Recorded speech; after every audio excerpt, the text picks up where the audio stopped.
with a quick statement, and we'll open it up for some questions. How are y'all? Good. Getting colder. Walking them dogs this morning, it was cold. All right.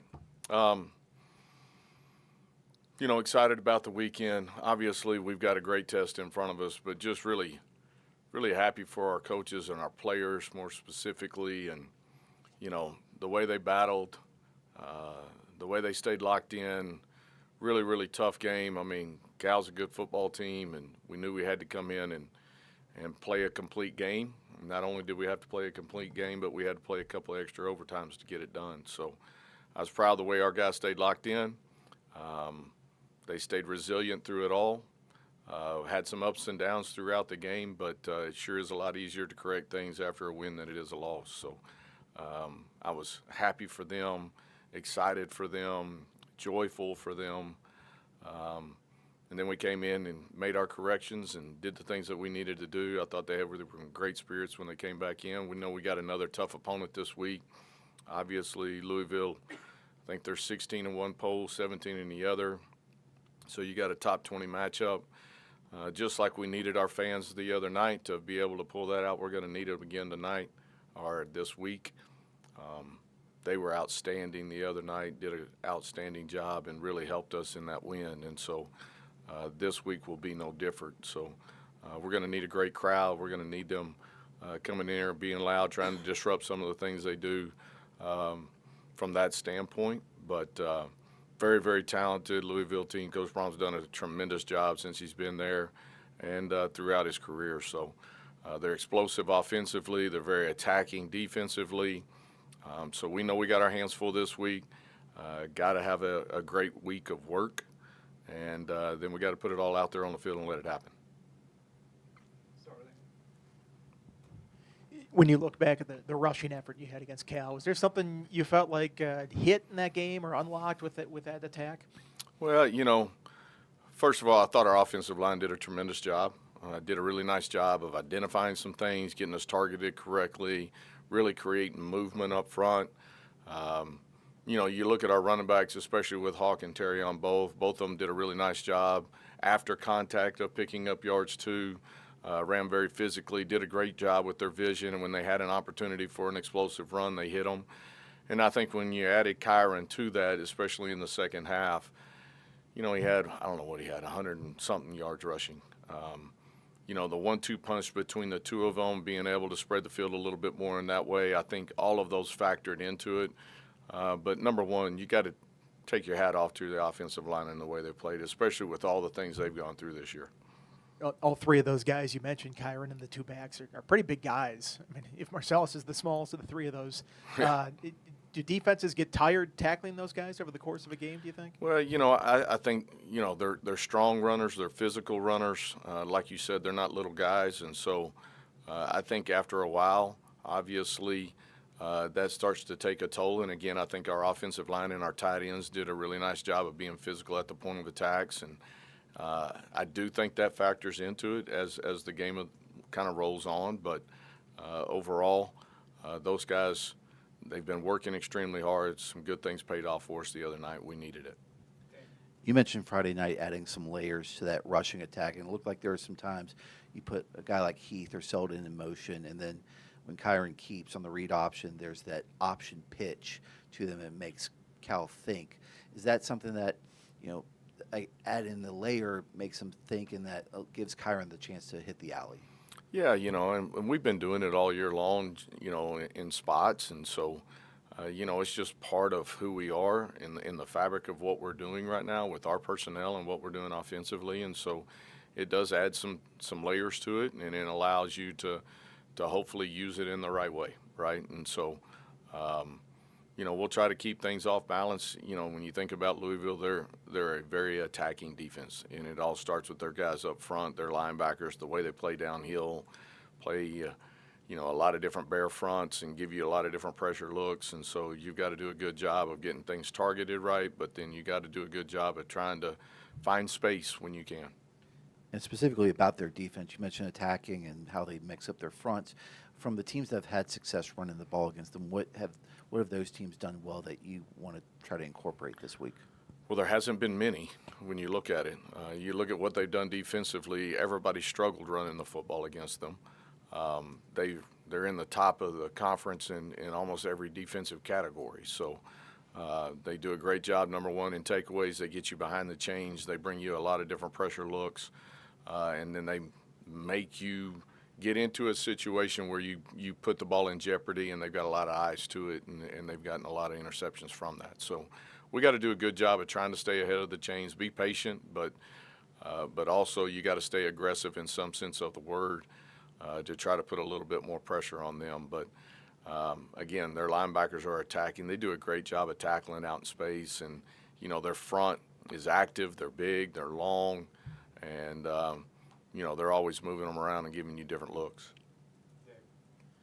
You mentioned the offensive line. What stood out to you about some of the tight ends and receivers and the way they kind of blocked on the perimeter and kind of sealed some of those lanes for Kyron and Marcellus? Yeah, they did a tremendous job. I mean, the unforgotten part of that equation is those guys blocking on the perimeter. And our perimeter blocking has really improved over the last 2 to 3 weeks. And those guys are taking a lot of pride in that. We needed every bit of that the other night. Just, every yard mattered. When you get into games like that, every play, every yard, every situation, every series, guys just being locked in, staying focused, and understanding what I got to do and doing my job. We talk about that a lot offensively. There's 11 guys on the field, and we got to be machine-like, and everybody's got to be clicking and hitting on the right cylinder at that point. And so, especially in the second half, I thought our guys did a tremendous job of that. What stands out to you about this Louisville quarterback, Miller Moss, and just the weapons he has around him? Yeah, he's got a ton of weapons. I mean, all their running backs, but the two they primarily play, I mean, those guys are electric. We've played some pretty good backs already this year. These guys, with the combination of the two, the amount of speed they have, they're electric in that, got great vision. They do a good job from a schematical standpoint of getting those guys out in space too. They use them as receivers at times, and so they get the ball to them in a lot of different ways, as well as, you look at their receivers. I mean, they're big, they're tall, they can run, they've got a great catch radius. Lacey does everything. They move him around and do a lot of different things with him. So he's got a lot of weapons around him. I think he's an outstanding quarterback. I think he's really efficient in what he does. He doesn't put the ball in jeopardy very often, and they mix it up and try to stay balanced. They've had so many explosive plays, and that's one of the things you got to look at from our defensive standpoint is like you've got to limit those opportunities for them. And so we got to get a lot of hats around the football, and we got to get the running backs on the ground. We got to get pressure on him when we have our opportunities, especially if we can get him behind the chains. Try to get him off his spot, try to confuse him a little bit, provide some pressure in that sense. And, you can't allow the explosive pass play or run play because they can eat you up when they do that. Kyron had 21 carries last week. I know those aren't all by design there. What's he like at the end of the game physically? Is he like, continue to give me the ball? He wants the ball in his hands? Yeah, I mean, he was a dude the other night from that standpoint. Like, he never blinked an eye about what we were doing or how we were doing it, and it was whatever we got to do to win. And so he was locked in and he was focused. Did a tremendous job of reading things and having the ability to pull the ball at certain times. Some of them were more designed things for him, and he did a really nice job with all that and stayed locked in. And I mean, obviously, that was a huge reason why we had the opportunity to win that football game. You brought up Louisville's explosiveness and being able to take it to the house, but in the red zone, I think they're fourth in the league in red zone scores. Your defense has not made a red zone stop this year. What's going to be key for your group to get some red zone stops or even just hold them to field goals? I think more than anything, our defense has been something we've leaned on. I think about the play there late in the game when they're trying to steal a few more yards and get a little extra for their field goal, that the one they ended up missing late in the game. I thought Sam and the staff and the guys stepped out on the field and executed a call that rarely comes up, but it really limited, made them, really throw the ball out of bounds and gave us the opportunity to line up and try to block the field goal, which they ensued missed. And so I I think our defense has done a really good job all year. Our defensive front, our linebackers, with everything that has gone on, they played extremely well and they played hard. And, you know, those opportunities are going to come. Obviously, they're good in the red zone. They got a lot of weapons. They can hurt you in a lot of different ways, whether it's with the tight end or whether it's one of the receivers getting matched up on a corner when you've got to, hey, I got to load the box, and it's going to be, you got to be mano out there. So if you lighten it all up, then obviously their run game can hurt you. So it's kind of that back and forth battle, but I've got a lot of faith in our defense and those guys over there. We've asked you a lot about the freshman playing on defense. Wanted to ask you about Noah Chambers specifically and what you've seen out of his growth, especially now that he's part of that rotation there at linebacker. Yeah, I think he's got a really bright and tremendous future. He continues to get better each and every day, whether that's in the meeting room, whether that's on the practice field, in game. Just the more things that he sees, the more things he's putting away in the memory bank and being able to use that and grow. But I think he's going to be off the charts when it gets down to it from the time he graduates or gets done playing college football. He's got great tools. He's got length. He's got speed. He's got size. He's physical. He's relentless, and he's hungry about getting better, and that's what you love about him. I know you love it when we ask you about officiating. Did you seek or get any clarification on the roughing the passer penalty from the ACC about what Ben Bell is supposed to do in that situation? You know, I guess really all I can say is yes, I did seek, and they did disagree with me, and that's probably about all I can say on that. Was it that a body weight interpretation? Is Body that what they weight. said on that? Body weight. Also, and there's so much happened in the game, didn't have a chance to ask you afterwards about 2-point strategy in the overtime. You elected to kick the extra point there in the first one. Did it ever enter your mind to try to go for 2 and try to win it in that first overtime? Or what are the thought processes going along there? Yeah, I mean, you think about those scenarios until you're right there, and you got to make a decision pretty quick, right? But I felt like it wasn't the right opportunity for us to go to try to win it in the first one. You know, let's kick the field goal. You've seen multiple opportunities throughout the last couple of weeks where coaches have elected, hey, I'm going to go for 2 and try to win it right here, and it didn't play out great in that scenario. And so it was a pretty quick decision for us. We went ahead and kicked it, and let's roll into the next one and see what happens. You know, I think the longer we play, the better chance we got. And so I thought from that standpoint, it was the right decision for us at the moment, and obviously it played out correctly for us. Let's go to Zoom for a couple. On Zoom, please use the raise hand feature to ask questions for Coach Montgomery, and we'll start with David, please. Coach, you mentioned Colin Lacey earlier. I think he's among just 5 players in the country with multiple punt returns for touchdowns. What challenge does he present there to your special teams, which have struggled? Yeah, you know, we didn't play as well as we needed to the other night for sure. And but Coach Holtz has done a tremendous job around here over the years, special teams wise, and I've got a lot of faith in our special teams. We've got guys back there that are very talented, and they're hungry to get better. Obviously, we take a lot of pride here on how we play in special teams, and I know this week we'll do a good job with that. He's obviously a weapon. He's a guy that you've got to know where he's at. We've got to do a great job of putting the ball in the place that we want to. Our coverage teams have got to do a great job of getting a lot of hats around the ball, and we got to find ways to get him on the ground. Once he gets started, he's really difficult to stop, and so we got to do a great job of limiting the amount of space that he has to start to create. You mentioned you were up early walking the dogs this morning. Did you stay up for all 18 innings last night? I did not. I don't even know who won, to be real honest. So Dodgers won? There you go. So I did not stay up for all 18. That sounds like it was an amazing game. My Stros aren't in it, so I haven't really paid that much attention. 2:55 a.m., Coach. I guess you did stay up for it. Oh, no, I crapped out in the 13th. Well, you sounded like you stayed up for it, man. I thought you were like the warrior there that made it all the way through. We'll go to Ryan next, please. Coach, coming out of the bye week, did you make any adjustments to the defensive line rotations to help get that unit going against Cal?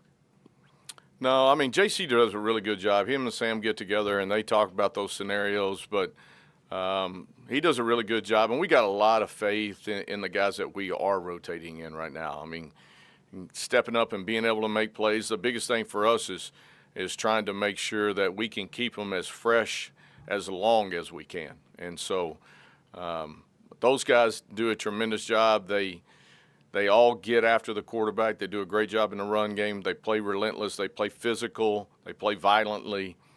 We do a lot more movement and things with them, and so they handle all of that in a really good way. And so we didn't really adjust how we did it, but I thought those guys, it was nice for them to have a break, get a little bit fresher, and I thought you could tell through the course of the game. And then in your short time here as interim, you've had two very emotional wins with NC State and then Friday night. With a little time to reflect now, how do the emotions of those two wins compare? Are they about the same, or did you feel a little bit different after each one? How do they compare? You know, the thrill of winning, the joy that you see in our players and our staff, and you know, I really can't describe to you what that locker room's like, but it's a tremendous locker room in those ways. And so I don't know that you can say, oh, this one was better than that one or vice versa. You know, I'm just so happy for our players and proud of them and the way they've stuck together and the way they've worked through everything else that has gone on. And for them to have the opportunity to feel that type of excitement and joy, and, you know, there's no price that you can put on that. Any final questions for Coach Montgomery on Zoom? Okay, Travis. All right, we got time for two quick ones. Damian and then David at the finish. Wanted to ask you about Louisville's linebacker core, especially with TJ Quinn. Is this one of the better groups that you'll have faced this year? Yeah, I mean, those guys, again, they're physical. They do a great job. Their D-line is tremendous to start with, and so it's really hard to get to their linebackers. So as you're trying to work double teams, if you're trying to get movement, if you're trying to do all those things, they make it pretty difficult for you to get to them. So it allows them to kind of free and flow and really track the football. So we got to do a good job of creating that movement, trying to push that D-line back into the linebackers, try to limit some of that space that they're playing with, and, you know, give our backs an opportunity to get started. I wanted to ask you about the punt you guys had blocked. When you had a chance to go back and review the film, was there anything you saw that stood out just about how it went down and, you know, things to correct, I guess? Yeah, I mean, there's plenty of things to correct on that. That being said, it wasn't a unique look. It was just really a miscommunication thing on our part. And, you know, the biggest thing is everybody's got to be on the same page. I mean, that's such an important unit. We work it all the time with a bunch of different looks and exotic looks. But more than anything on that one, it was just a miscommunication thing that rarely happens, and you can't let happen, because, you know, most of the time when you have a miscue like that, especially in special teams, it's very difficult for you to come back and find a way to win. And that's one of the things I was proud of. We didn't play perfect, no, but, you know, our guys stayed locked in, they stayed resilient, and they stayed you know, really focused on what our goals are and what we needed to do, and still found a way to win. So I'm really proud of them from that. Thanks, Coach. All right. Appreciate it, guys. Y'all have a good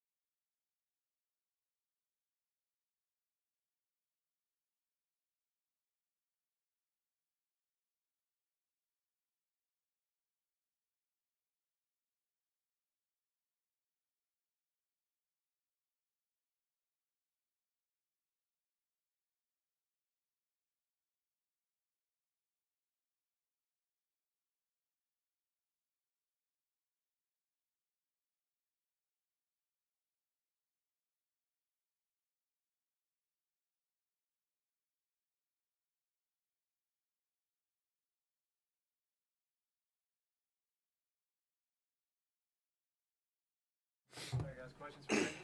Go ahead, Andy. Benji, what does a win like that do for the locker room? It's refreshing for one. To be able to kind of gut out a win like that, it shows you, I guess, what kind of team we are, and you just grow closer as a team. Adversity builds people, it builds a team, it builds a group together. So a lot of times when you have so many things go wrong in a game like that, like a pump block, hit, sometimes, a lot of times you're waking up the next day and, like, if we could have done this, we won. We could have won, but we found out a way to win. And that's the sign of an improved team and a good team, is finding ways to win no matter the circumstances. So it builds our confidence that we are a team that we find ways to win, and you can move on with that.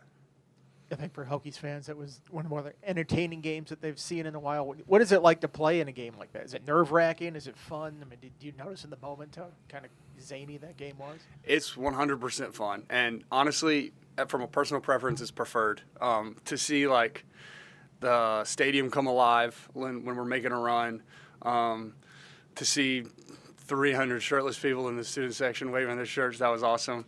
And to just, I feel like that's kind of when momentum started to pick up and some of the people started to feel like deep down in their soul, like somehow, some way we're going to win this game. And those are the games you want to be in, because Coach Monty talked about in the team meeting before that game, he talked about being the man in the arena, and you truly feel like you're a man in an arena. And it was a Friday night. Nobody else was playing, really. We were the game on, millions of people watching, and as a competitor and as an athlete, you don't want anything more. You want to be put on the spotlight in a close game to, bring your guts and show what you can do. Were you impressed by the dedication of those shirtless bros? That was like 2 hours in 40-degree weather. That they were Yeah, well, I don't think the weather had anything to do with it. I think they may have been warm with something else. But yes, I was, though. I was. It kind of shows you the spirit and life of Blacksburg in general, not just our football team and our fans, but to see that was very encouraging, and hopefully they can bring that juice Saturday. Speaking of a second overtime, to finally get back into the pass game after you run, how big was your catch there to set you guys up for third and manageable to get to Kai? Yeah, first of all, it was a good play call. That kind of route and that kind of concept is kind of hard to cover really in any coverage, because the corner has to get depth in case some sort of deep route. So, I just caught it and got a few extra yards and tried to use my frame to get a few yards. But it was a good play call. It was good execution, good throw by Kyron, good protection. But it was cool to throw the ball. But I like running the ball too. It's fun. Rate Takai's catch, being able to come back for that, stop his momentum one way and then be able to correct his body and catch it. Yeah, it was an RPO, so I was blocking kind of near that catch, and I kind of saw him slide and reach back, and to do that under that kind of circumstances, to have that kind of body control, that kind of focus, those hands, and I think he had actually kind of dropped the ball. Maybe it was either in the last drive of the fourth quarter, something like that. So he didn't let his confidence waver. He trusted his hands. He trusted his preparation, what he worked on. And, yeah, I was just so proud of Kai. I love that dude. He's faced a lot of adversity. And for him to have the game he did and the plays he made, I can't do nothing but hug him after every time he scores and every time he makes a play. I love that dude. You mentioned you like running the ball. How good was it for you, Jurikis, Harry, to get involved in run blocking and be able to knock some defensive backs on their backside and clear some lanes for Marcellus and Kyron? Yeah, it's fun. Obviously, our coach is big into that. He always tells us the pass game is what it is. It'll find us. But if we can create holes in the run game, that's kind of what's important to us. And we've embraced it, and it's fun. Every run play that's called, every time we get to block anybody, we're just fired up because we work on it a ton. And to finally see our preparation, what we do during the week, show up on film, it's fun to see. Obviously, there's still a lot to work on. Putting a defensive back in there, honestly, that impressive. I'm probably 80 pounds heavier than him, so it's kind of expected in our room. But we just kind of need to keep working, work on fits, working on leverage, keep getting movement at the second level, and work on on the first level first and things like that. So a lot of work still to be done, but it's always fun when you get to be involved in the run game scheme like that. How challenging is Louisville's run defense to get you guys going on Saturday? Yeah, it's an exciting opportunity. They're a really good defense. Their defensive line's very stout. Their linebackers and really their DBs, they get downhill when they're part of the run fits. Linebackers are stout. D-line's stout. They play active. They play with their hair on fire. So give you a lot of kind of different looks at a very random times. It'll be 1st and 10, and they'll have 7 up. If you're in 2x2, it's just they do a good job of trying to get you off schedule and behind the chains. So we'll have to do a great job this week, starting today, with our preparation and communication and fixing up the game plan. Let's go Thomas and then David, then we'll go to Zoom. Jarikas, just what have you seen in terms of his growth? Yeah, I mean, from day one to day, I was working at camp my redshirt freshman year that he was at. So I remember seeing him from the earliest stages on being here. And to see him then and to see him now, it's like whatever a bigger difference is than night and day, to be honest. He's improved so much, and he's wanted to improve. You want to see a player want to get better and want to be coached hard and want to push yourself. And he's probably one of the hardest, if not one of the hardest workers, not on our team, that I've ever met. So, and I love that dude. We're roommates, kind of from the same area in Southwest Virginia, so we have a lot of the same hobbies. So hang out all the time. I love that dude, and to see him progress the way he has, to see him play as much, it's rewarding, and it's awesome. It's awesome to see. And then what was your reaction to each of the missed field goals in the fourth quarter? So what? Now what? That's what you got to have as an athlete. Obviously everyone has a job to do, but I can't get mad at somebody else for having maybe an unsuccessful try when I've missed blocks. I mean, that's not fair to them or to me. So, you know what? You have to move on, and you have to be mature about it. And like I said, the fourth quarter and then overtime, I kept going around the huddle, and I asked the players, I said, so what, now what? It's already happened. You can't do anything about it. What are you going to do now? So that's kind of the mentality I bring when that thing happened. You said Monty told you guys you got to bring your guts. Do you feel like that kind of showed up in overtime? Oh, for sure. I think it showed up in overtime, and I really think it started at halftime. We started the game hot, hit a lull, went into halftime, and a few people were kind of like, maybe starstruck, like, what the heck happened? But, Coach Ferg, Coach Monty, we broke it up as a team, and they said, if you're not willing to go out there and fight, not just play hard, fight and win, and if you don't believe it in your soul, stay in the locker room. We don't need you, don't want you. And to no surprise to me, everybody walked out there because everybody believed and everybody was willing to fight. So it was awesome to see because, yeah. When your defense, that final 4 plays from Cal didn't give up a yard, when you're standing on the sideline watching that, what's going through your mind as you see your defense come up with a stop? Yeah, I was on the far end, kind of away from everybody because I was squatting. I was just watching the game. I was a little nervous at that point, just kind of anxious. But I trust our defense. I've seen them step up and make great plays in crunch time before. I've seen how they play in practice. I see how they practice. I hear how Coach Stevens coaches. And those guys love him. Those guys prepare their butts off for him, and they work hard every single day. And no matter who's out there, you got freshmen out there, you got this out there, everybody's doing their job. And when it was second down, third down, I didn't expect them to waver or bend a bit because I know what kind of mentality that they bring to the field every day. Any questions on Zoom for Benji? On Zoom, again, please use the raise hand feature to ask questions for Benji. We'll take a couple questions for Benji. Any final questions for Benji on Zoom? Okay, Travis. All right, thanks, Ben. Thanks, guys.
you get to that 4th and 10 in the second overtime.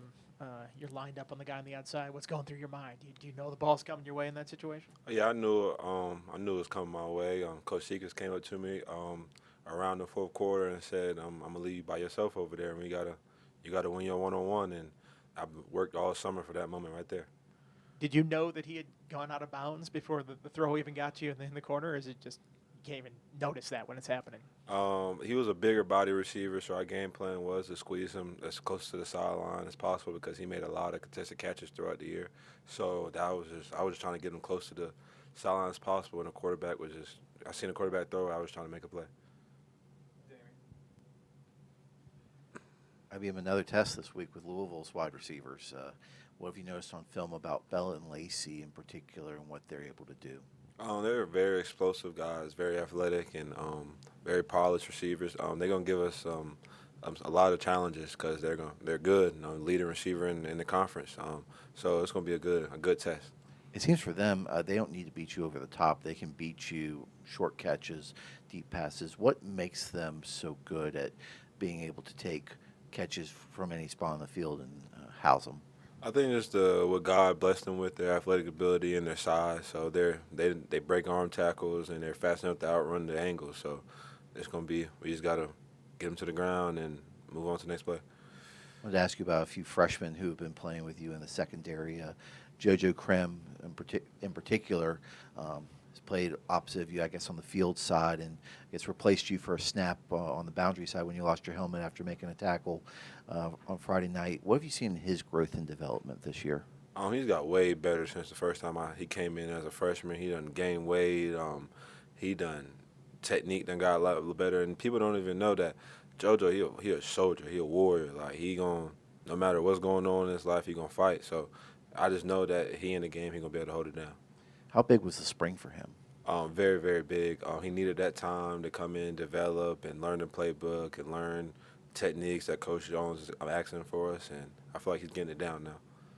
Sheldon Robinson and Brendan Johnson have been playing a lot more snaps there at safety. I think Brendan plays on the same side with you on the strong side.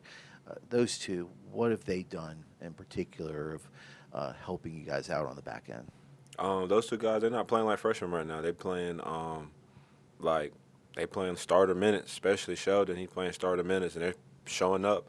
I know Brandon had that big tackle, that forced fumble, and Sheldon, you see he was fourth quarter and OT. He's playing right next to me. I'm just so proud of those guys, how they kept their head into it from not playing in the beginning of the season to getting thrown into the fire, and I feel like they just handled it so well. What does a win like that do for the locker room?